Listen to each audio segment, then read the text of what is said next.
കിഷോർ എന്നൊരു സംവിധായകനെ കുറിച്ച് ഞാൻ കേട്ടിട്ടില്ലോ അളിയാ. ഈ രഞ്ജിത്തിനോ ലാൽ ജോസിനോ ആയിരിക്കും ചിലപ്പോ സിനിമയിലെ പേര്. അത് വല്ല ദേശീയ അവാർഡും കിട്ടിയ സിനിമയുടെ സംവിധായകനായിരിക്കും അച്ചോ. അതായിരിക്കും നമ്മൾ ആരും അറിയാത്തത്. ഞാൻ അതല്ല ആലോചിക്കുന്നത്.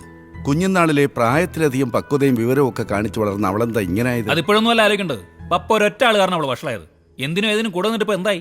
പുന്നാരമോളെ ഏതോ തല്ലിപ്പൊളി സിനിമാക്കാരന്റെ വല വീണു. അനുഭവിച്ചോ? തല്ലിപ്പൊളിയാ? ചുമ്മാ അനാവശ്യം പറയല്ലേ ഫ്രെഡി. അതൊക്കെ പണ്ടായിരുന്നു. വിവരവും വിദ്യാഭ്യാസവും തറവാട്ടി പറഞ്ഞ പിള്ളേരാ ഇപ്പൊ സിനിമയിൽ വരുന്നത്. അറിയാമോ നിനക്ക്? അതൊക്കെ ശരിയാ, പക്ഷെ ഇപ്പോഴത്തെ പിള്ളേരാ. അതിനെന്താളിയാ പറയുന്നത്? New generator. ന്യൂ ജനറേറ്റർ അല്ല, ന്യൂ ജനറേഷൻ. രണ്ടും ഒന്ന് തന്നെയാടാ. കംപ്ലീറ്റ് കരിയും പോകെ. പോളച്ചൻ പറഞ്ഞത് ശരിയാ. നമ്മൾ സമ്മതിച്ചില്ലെങ്കിൽ ചിലപ്പോ അവൾ അവന്റെ കൂടെ അങ്ങ് ഇറങ്ങിപ്പോകും. അതുകൊണ്ട് ആ പയ്യനെ പറ്റി അന്വേഷിച്ച് കൊള്ളാവുന്നവനാണെങ്കിൽ അതങ്ങ് നടത്തി കൊടുക്കുന്നതായിരിക്കും മാനം. പിന്നെ ഒരു കാര്യം പ്രത്യേകം നോക്കുന്നത് നല്ലതാ. കൊച്ചിനേക്കാൾ 10-15 വയസ്സ് കൂടുതലാണെങ്കിൽ അതങ്ങ് ഒഴിവാക്കുന്നതാ നല്ലത്. ഇല്ലെങ്കിൽ അവളോട് ചെയ്യുന്ന വലിയ പാതകമായിരിക്കും. കുറച്ച് കഴിയുമ്പോ ഇപ്പോഴത്തെ ആവേശം ഒക്കെ അങ്ങ് തണുക്കും. ഇന്നത്തെ കാലത്ത് മരുമോൻ ഒരു സിനിമാ സംവിധായകൻ എന്ന് പറയുന്നത് ഒരു വെയിറ്റ് തന്നെയാ. അല്ലേടാ ഫ്രെഡി?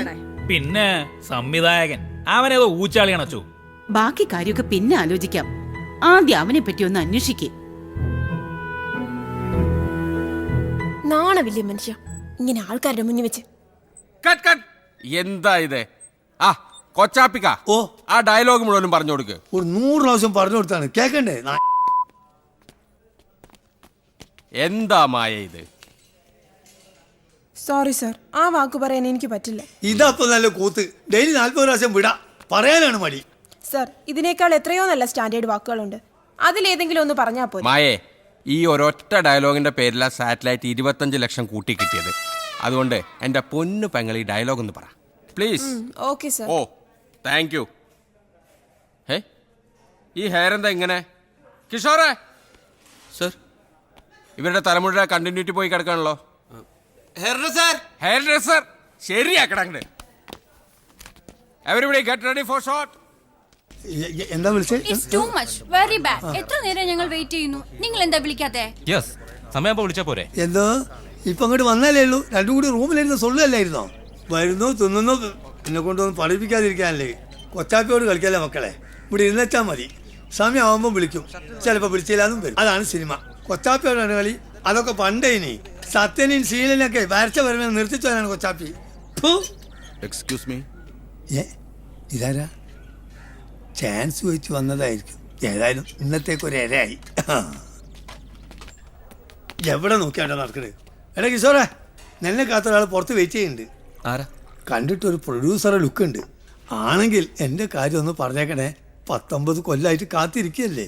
അതേ നീണ്ട വെയിറ്റിങ്ങിലാണ്. ഇതെങ്കിലും ഒന്ന് ശരിയായാൽ മതിയായിരുന്നു. ആരാ? ഞാൻ ഈവയുടെ പപ്പയാ.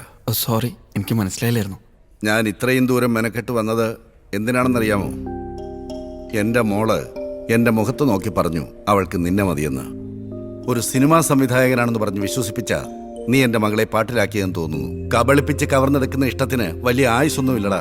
അല്ല സർ, ഞാൻ അടുത്തന്നെ സ്വന്തമായിട്ട് സിനിമ ചെയ്യുന്നുണ്ട്. സിനിമ ചെയ്യുന്നതൊക്കെ കൊള്ളാം, അത് വിജയിപ്പിച്ച് കാണിക്ക്. എന്നിട്ട് വാണായിട്ട് അപ്പം നമുക്ക് ആലോചിക്കാം. അതല്ല നിന്റെ ഉദ്ദേശമെങ്കിൽ